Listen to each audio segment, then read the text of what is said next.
Hi, my name is Kasha Samel, and I'll be telling the story, The Bear Who Married a Woman. And it's taken from the Tsimshian people, uh, who's a tribe it's a tribe that is from the Northwest, and I hope you enjoy.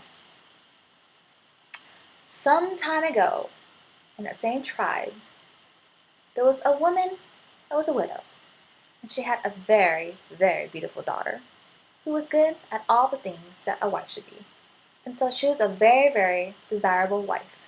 And all the men, and men beyond the tribe, came and asked for her hand in marriage.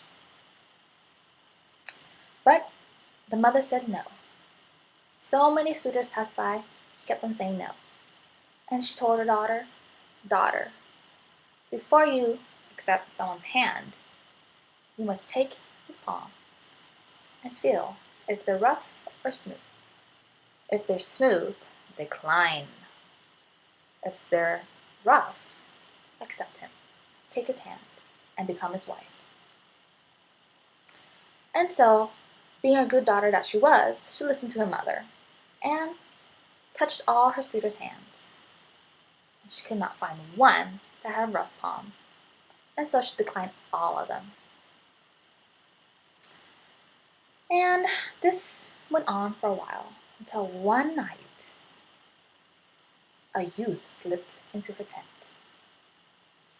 And not knowing what to do, she remembered her mother's words and touched his palms. He had a very, very rough palm. And being a good daughter that she was, she listened to her mother's teachings and commands, and then she accepted his hand. That night, they became husband and wife and spent the night together. And the next morning, the daughter's husband was gone.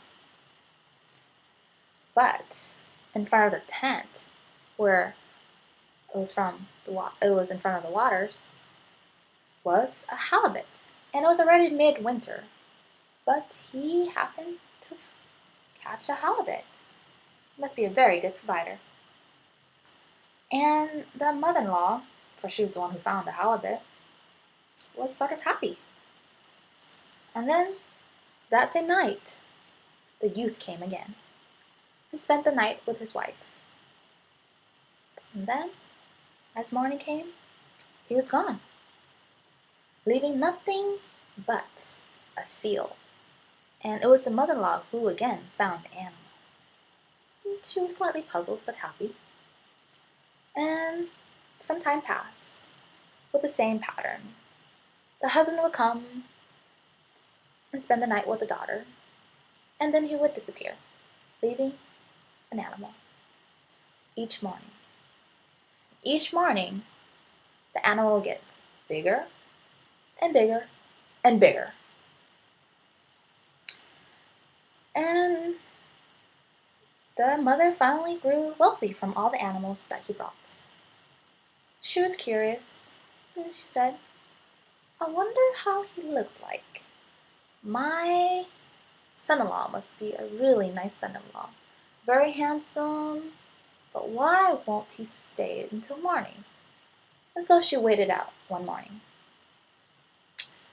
And then, up from the waters was a big red bear. And that bear, in each of his hands, he had a whale. And that bear emerged from the waters with the whales in his hands, walking and walking and walking. And the mother grew so scared. And finally, the bear noticed the mother. And in shock, he froze. And until this day, he's still frozen, for he had turned into a rock that can still be seen today. Thank you for listening.